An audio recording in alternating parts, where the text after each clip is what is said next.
Hello guys, अस्सलाम वालेकुम। उम्मीद है कि आप सब खैरियत से होंगे। देखिए मौसम कितना अच्छा है, धूप निकली हुई है, लेकिन एक दिन पहले बहुत तेज़ बारिश हुई थी और तेज़ हवा की वजह से देखिए हमारी शीट टूट के गिर गई।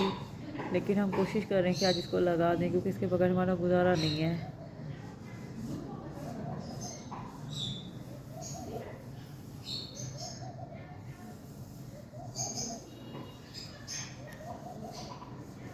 ये क्या कर रही हैं आप? और ये क्या है? कैमरा है। किसने ला के दिया आपको? डैडी ने लेके दिया है। अच्छा, तो आप ये नेल लगा रही हैं ग्लू के साथ? ये तो एक ही है, बाकी किधर है? बाकी मैंने मम्मी को लगा दिया। लगा दिए? हाँ। अच्छा, आपको लगाना आता है? हाँ। कहाँ से सीखा?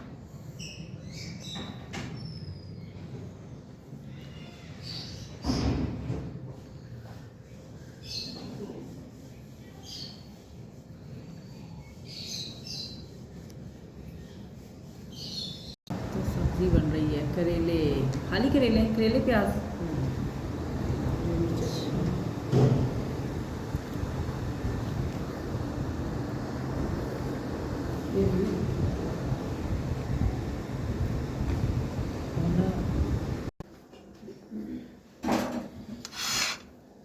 एक सेटिंग और है, वो पता नहीं तुम लोगों ने ऑन की है कि नहीं, लाइव की।